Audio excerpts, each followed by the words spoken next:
Assalamualaikum warahmatullahi wabarakatuh. Perkenalkan, kami dari kelompok 3 Sejarah, materi tentang kehidupan politik dan ekonomi bangsa Indonesia pada masa awal kemerdekaan sampai dengan masa demokrasi terpimpin.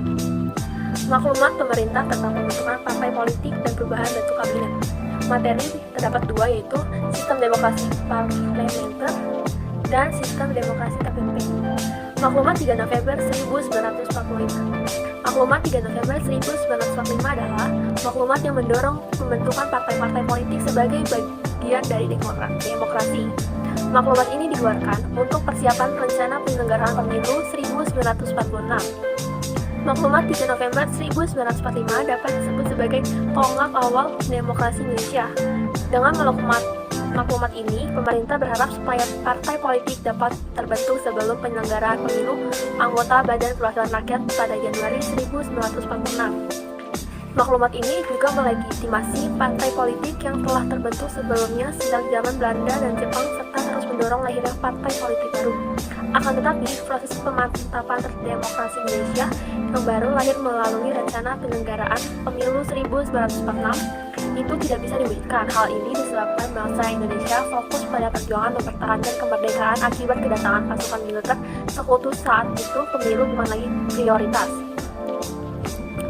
Pemerintah Republik Indonesia memberikan pengumuman yang memuat anjuran untuk membentuk partai politik dengan ketentuan bahwa partai tersebut harus turut serta memperhebat perjuangan RI. Maklumat dikeluarkan sebagai tanggapan atau usul Badan Pekerja KNIP kepada pemerintah.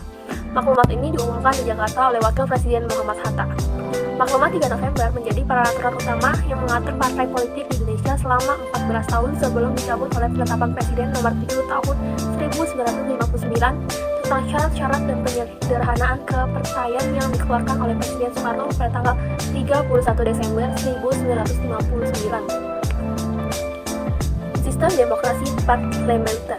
Sistem parlementer merupakan sistem pemerintahan sebuah negara di mana parlemen memegang peranan yang sangat penting.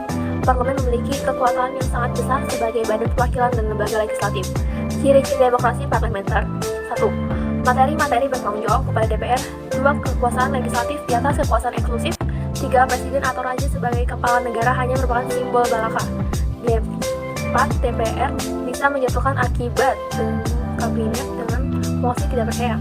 5. Tanggung jawab pemerintahan ada di tangan kabinet yang dipimpin oleh Perdana Menteri.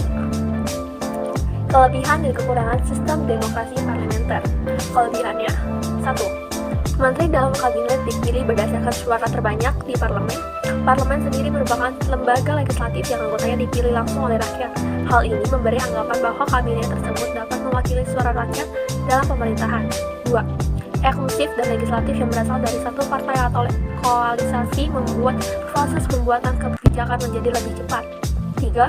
Proses pertanggungjawaban dalam pembuatan dan pelaksanaan kebijakan lebih jelas. 4. Kabinet sangat berhati-hati dalam menjalankan pemerintahan karena diawasi parlemen. Kekurangannya yaitu: 1. Parlemen memiliki kewenangan yang sangat besar terhadap pemerintahan. Hal ini membuat kedudukan eksklusif menjadi stabil. 2. Parlemen dapat mengangkat Perdana Menteri atau menjatuhkan pemerintahannya dengan mengeluarkan semacam mosi tidak percaya. 3. Kabinet sangat bergantung pada dukungan parlemen sehingga dapat dijatuhkan sewaktu-waktu. 4. Kebijakan politik negara menjadi tidak stabil karena sering mengganti kabinet. 5. Parlemen dapat dikendalikan oleh kabinet. Hal ini dapat terjadi jika para anggota kabinet berasal dari partai mayoritas. 6. Parlemen menjadi tempat kaderisasi bagi jabatan-jabatan eksklusif. Sistem demokrasi terpimpin. Demokrasi terpimpin yaitu sebuah sistem demokrasi yang dimana seluruh keputusan dan pemikiran berpusat pada satu pemimpin negara. Kala itu Presiden Soekarno. Konsep sistem demokrasi terpimpin pertama kali diumumkan Presiden Soekarno di dalam pembukaan sidang konstituante pada 10 November 1956. Latar belakang dicetuskannya sistem demokrasi terpimpin oleh Presiden Soekarno. Dan dari segi keamanan nasional, banyak gerakan separatistis pada masa demokrasi liberal menyebabkan ketidakstabilan negara. Dari segi perekonomian, sering terjadi pergantian kabinet pada masa demokrasi liberal menyebabkan program-program yang dirancang oleh kabinet tidak dapat dijalankan secara utuh sehingga pembangunan ekonomi tersendat. 4. Dari segi politik, konstituen yang gagal dalam menyusun UUD baru untuk menggantikan UUDS 1950. Bertolak hal ini tersebut, Presiden Soekarno mengeluarkan sebuah dekret yang disebut Dekret Presiden 5 Juli 1959. Isi Dekret Presiden 5 Juli 1959: 1. Tidak berlaku kembali UUDS 1950. 2. Berlakunya kembali UUD 1945. 3. Dibubarkannya konstituente. 4. Pembentukan MPRS dan DPAS.